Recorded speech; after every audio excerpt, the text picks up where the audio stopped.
ती खंत आहे, तुम्ही मला समजून घ्या, माझ्या मनात ती खंत आहे की आपण उपोषणापासून हटलोय, आपल्याला समाजाला मिळून द्यायचं. मला त्या शब्दापासून मागं सरकायचं नाही. एक कुटुंब उघडं पडलं माझं तरी चालतंय, पण लाखो कुटुंब समाजाचे मोठे होते ना आपल्या. 29 सप्टेंबर तारीख आपल्याला बदलायची नाही. 29 सप्टेंबरला सगळा मी तुमच्या कधी शब्दाच्या पुढे जात नाही.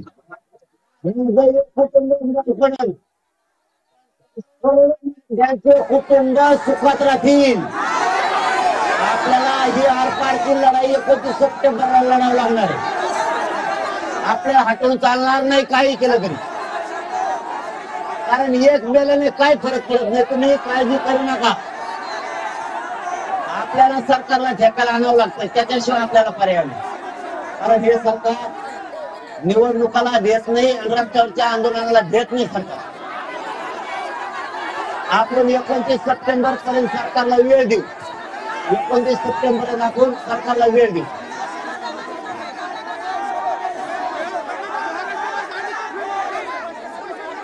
आपण सगळा महाराष्ट्र इथं बसू, सगळा महाराष्ट्र घेऊन बसू. आपण एवढी संधी आपल्याला हे आत्ताच गाठू शकते की 1 महिना वेळ आहे आपल्याकडे. आपल्याकडे 1 महिना वेळ आहे. 1 महिन्याचा त्याग दिला खाई. आपण सगळा महाराष्ट्राला समाज इथं बसू. आपण सगळा महाराष्ट्र इथं बसू. आपण सगळं महाराष्ट्र इथं बसू. आपण नाही, मुंबईला बी गेल्याने काय होणार नाही. आपण मुंबईला पण जाऊ, पण उपोषण आपण सगळा महाराष्ट्र इथं बसू. सगळा महाराष्ट्र इथं बसू. चला आता आपण बैठक संपवू, सगळे दरम्यान जागा वगैरे. नाही, आपण सगळ्यात महाराष्ट्र इथं बसू. काय थोडा महाराष्ट्र तसे होत असेल नाही. कोणाकोणाला भेटायचं पण आहे ना, बऱ्याच जणाला बैठका पण आहेत ना, बाहेर जिल्ह्यातल्या बैठकात ना काही.